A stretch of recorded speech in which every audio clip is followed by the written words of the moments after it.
Bismillahirrahmanirrahim. Assalamualaikum warahmatullahi wabarakatuh. Alhamdulillahi rabbil alamin. Allahumma salli ala sayyidina wa maulana Muhammad wa ala alihi wa ashabihi ajma'in. Wa ba'du. Rabbi syrah li sadri wa yassir li amri wahlul 'uqdatam min lisani yafqahu qawli.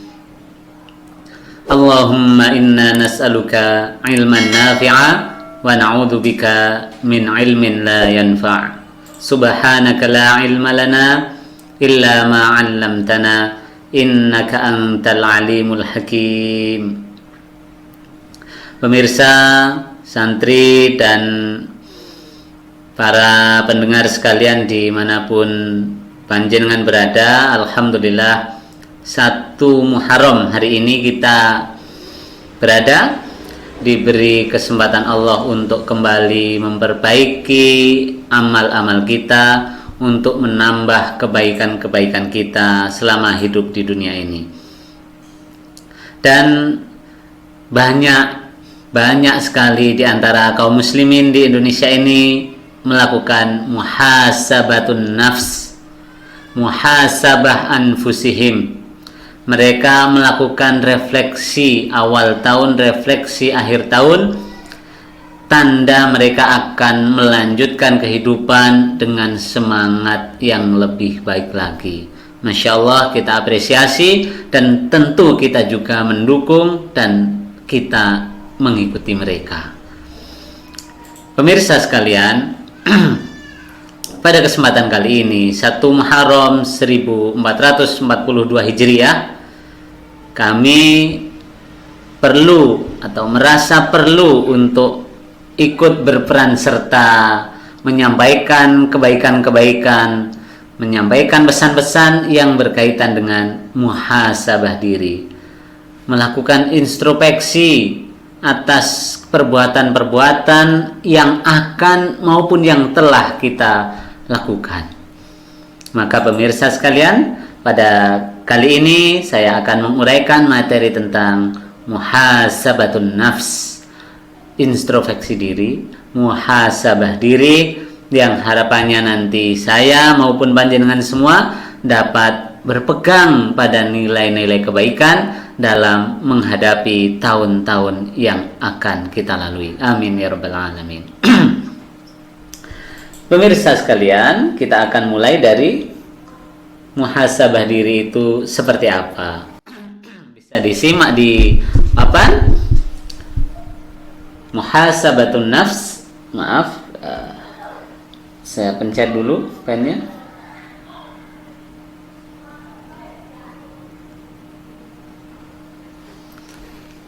Ya, saya kasih garis bawah. Nih ya. Muhasabatun nafs.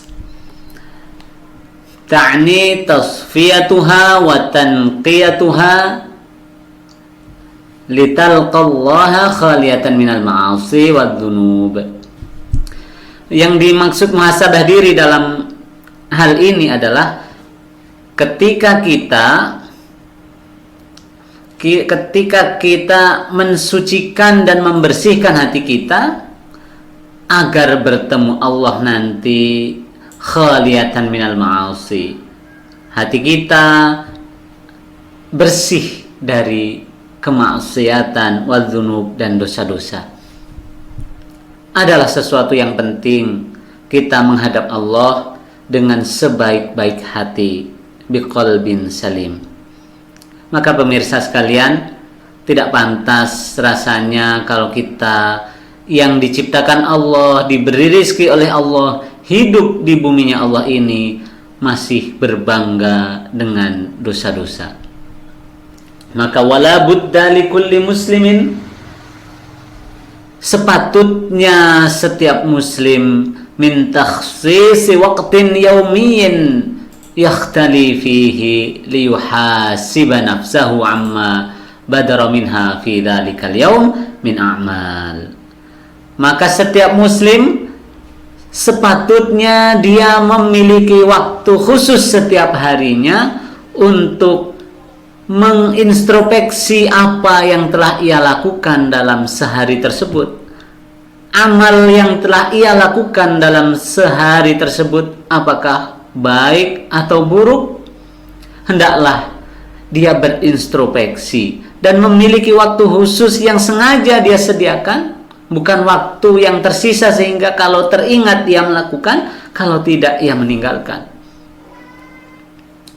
Maka dengan introspeksi harian ini harapannya fa in kanat a'malan salihatan taba'aha wa aktsara minha fil ayyamil qadimah.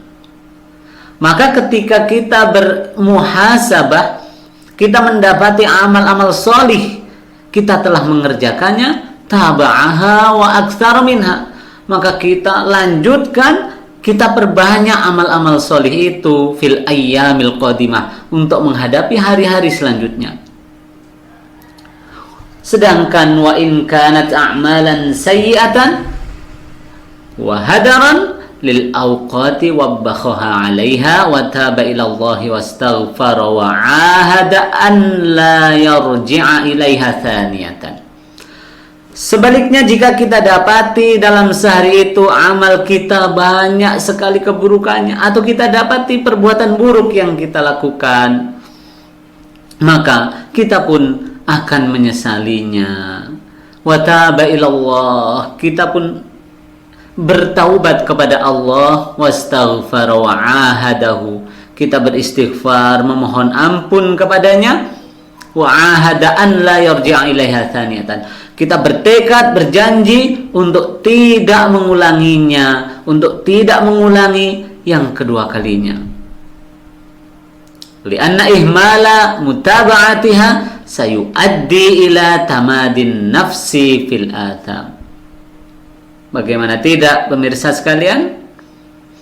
Kalau kita suka meremehkan perbuatan-perbuatan buruk untuk kita tinggalkan, kalau kita suka meremehkan kebaikan untuk kita lanjutkan, maka berbahaya bagi diri kita, ya ini akan mewariskan kebiasaan senang berbuat dosa dan kemaksiatan. Na'udzubillahi min dzalik. Sesungguhnya dosa dan kemaksiatan ini akan membuat ketagihan pelakunya jika tidak kita segera bertaubat. Sampai puncaknya nanti, naudzubillah, ketika kita sudah hobi, bahkan menjadi tak bisa meninggalkan ketagihan berbuat dosa dan kemaksiatan, puncaknya adalah kita tetap akan melaksanakan dan melakukan kemaksiatan, padahal kemaksiatan itu bagi kita sudah tidak nikmat sama sekali. Sudah tidak nikmat, tapi kita mau terlepas darinya sudah kesulitan, dan kita terbelenggu dengan perbuatan itu sehingga kita tidak mampu melepaskan diri darinya. Na'udzubillahi min dzalik. Oleh sebab itu, pemirsa sekalian, selanjutnya akan kita sampaikan betapa muhasabah nafas ini sangat penting, sangat berpengaruh buat kebaikan jiwa, buat kebaikan dunia dan akhirat kita.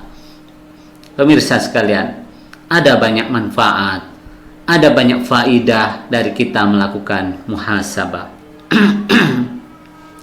Maka disebutkan oleh para ulama, muhasabatun nafs yang pertama dia berfaidah untuk al-iktsar minat ta'at wajtinabul ma'asi, akan membuat kita setelah bermuhasabah mampu dan semangat memperbanyak ketaatan serta menjauhi kemaksiatan. Bagaimana tidak? Karena kita telah mengingat-ingat dosa dan kebaikan yang tadi seharian kita lakukan, dampaknya adalah kita jadi ingin menghentikan keburukan kita dan kita ingin memperbanyak meneruskan kebaikan-kebaikannya. Masya Allah. Semoga Allah mempermudah kita, memberi rizki kebaikan-kebaikan itu kepada kita. Yang kedua, manfaatnya adalah ma'rifatu uyubin nafsi wal ittila'u 'alaiha. Kita akan mengenali hobi-hobi buruk kita.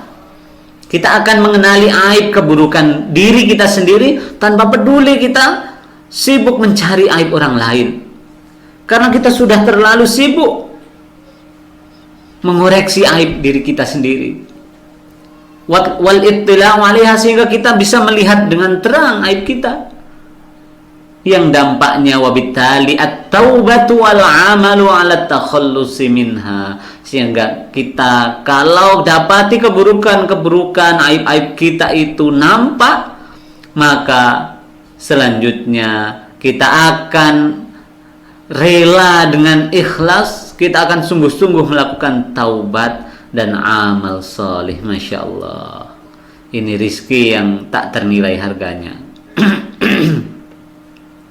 Yang ketiga, manfaat dari muhasabah adalah ma'rifatu haqqillahi ta'ala wal hirsu ala adaih.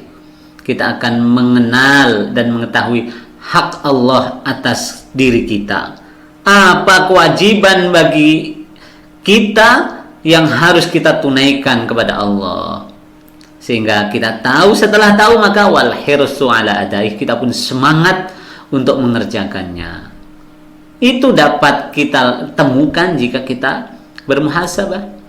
Jika tidak, semua kebaikan, keburukan, hak Allah, hak adami, hak sesama, kita tak peduli. Bagaimana mau peduli? Kita melewatkan hari-hari kita dengan konvensional, dengan standar-standar saja, tanpa bermuhasabah. Yang keempat, musyahadatu afillah wa karamih wa hilmih fi adami ta'jilil uqubat. Masya Allah, astagfirullah, Masya Allah. Yang keempat, kita akan menyaksikan betapa maha pemaafnya Allah, betapa Allah itu maha dermawan kepada kita, betapa Allah itu santun kepada kita. Fi adami ta'jilil uqubat, dia tidak menyegerakan siksa kepada kita. Rahma kulli ma yaqum bihil abdu min atham, padahal hamba-hambanya ini mengerjakan kesalahan dan dosa-dosa, hambanya ini bermaksiat, tetapi dengan maha pemaafnya dia, dengan dermawan dan kasih sayang serta sifat santunnya, Allah tidak menyegerakan siksa kepada kita. Masya Allah. Bisa kita bayangkan betapa dan berapa banyak dosa kita berbuat, Allah maafkan, tidak langsung menghukum kita. Seandainya dosa dan kemaksiatan yang kita lakukan ini memiliki bau, maka sungguh dunia ini dipenuhi dengan bau yang bacin, bau menyengat yang tidak tahan hidung ini mencium busuknya. Masya Allah, ya Allah. Sehingga tak pantas bagi seorang hamba kecuali dia bermuhasabah, merenungi kesalahan dan dosa-dosanya. Yang kelima, manfaat dari muhasabatun nafs adalah tadhallulul abdi wa inkisaruhu baina yaday rabbih wa talabul auni bitakhallusi minadz-dzunub. Karena kita mau bermuhasabah, maka kita akan merasa rendah, merasa tak kuasa di hadapan Allah Rabb semesta alam. Maka tak ada kesombongan yang muncul dalam diri dan jiwa kita. Malah yang ada sebaliknya, kita tolabul aun, kita akan meminta pertolongan kepadanya agar kita terbebas dari perbuatan dosa. Pemirsa sekalian, kita ini apa? Kita tidak ada bandingannya. Ilmu kita tiada pantas disandingkan dengan pengetahuan Allah. Harta kita sewaktu-waktu diambil olehnya tidak sulit bagi Allah. Maka apa yang pantas kita sombongkan? Kita ini makhluk lemah, kita kecil, dialah Allah Maha Besar. Maka dengan muhasabah kita akan menyadari itu. Yang keenam, wa at-takhallus minal kibri wal ujbi ba'da al-ittila' ala uyubin nafs. Kita akan benar-benar terbebas sebagaimana saya sampaikan dari sifat sombong, ujub, takabur setelah kita melihat langsung aib kita. Dan yang ketujuh adalah i'adatul huquq ila ahliha. Kita akan memberikan hak-hak kepada pemiliknya, kepada yang berhak memilikinya. Kalau kita tadi menzalimi, mengambil harta orang, kita akan mengembalikannya. Kalau kita tadi melakukan kesalahan, menyakiti orang, kita akan meminta maaf kepadanya. Dengan bermuhasabah, kalau tadi kita berdosa dengan meninggalkan kewajiban yang Allah perintahkan, maka kita akan bertaubat dan mengqadanya. Masya Allah, betapa muhasabah ini sangat dibutuhkan oleh setiap muslim yang beriman. Ya Allah, anugerahi kami untuk mampu bermuhasabah dalam setiap hari kami. Amin ya rabbal alamin. Dan selanjutnya pemirsa sekalian, apa saja yang mampu membantu kita agar merasa mudah melakukan muhasabah? Apa yang membuat kita terdorong agar mau bermuhasabah? Yang pertama tentu adalah al-isti'anatu billahi wa du'a'uh. Kita minta pertolongan kepada Allah dan berdoa kepadanya, diberi kekuatan, la haula wala quwata illa billahil aliyyil azim, diberi kekuatan yang semaksimal mungkin kita agar mampu mendekatkan diri beribadah kepadanya dengan sebaik-baiknya. Kita berdoa kepadanya agar mau bermuhasabah, karena berbuat baik ini adalah rizki, maka rizki itu hendaklah diminta dari pemiliknya. Allahumma a'inna ala dzikrika wa syukrika wa husni ibadatik. Demikianlah Rasulullah sallallahu alaihi wasallam berdoa. Yang kedua, agar kita mudah melakukan muhasabah, mau bermuhasabah, yang kedua adalah al-iktsaru minadz dzikri wa tilawatil Qur'an wa qiyamil lail wa ta'at. Yang kedua adalah kita memperbanyak zikir, memperbanyak membaca Al-Quran, kita melakukan qiyamul lail, bangun malam, beristighfar, wa ta'at, dan memperbanyak ketaatan. Seandainya kita mau menghiasi lisan kita dan aktivitas kita dengan zikir, maka sulit bagi kita mengerjakan kemaksiatan. Karena ini berkebalikan. Ya, orang yang banyak bermaksiat tentu dia sulit untuk berzikir. Orang yang banyak berzikir, maka dia tertutup dan kesulitan melakukan kemaksiatan. Dan banyak wasilah-wasilah zikir yang bisa kita lakukan. Naik kendaraan kita berzikir, membaca buku kita berdoa, melakukan kesalahan kita beristighfar dan meminta maaf, membaca Al-Quran kita tutup dengan doa. Makan kita berdoa. Banyak zikir-zikir yang bisa kita lakukan dalam keseharian hidup kita. Masya Allah. Oleh sebab itu pemirsa sekalian, banyak-banyak kita berzikir, maka mempermudah kita muhasabah. Yang ketiga, musahabatul akhyar alladzina yahrisuna ala muhasabati anfusihim. Kita ini lemah. Kita ini gampang terpengaruh oleh lingkungan.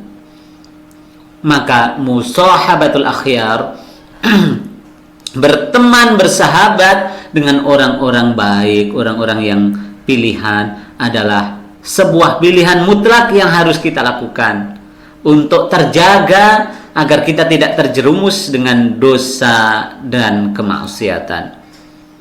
Maka dengan berkawan dengan orang-orang baik, Orang-orang yang banyak melakukan muhasabah, kita pun akan terbawa dengan kebaikan mereka melakukan muhasabah pula. Masya Allah.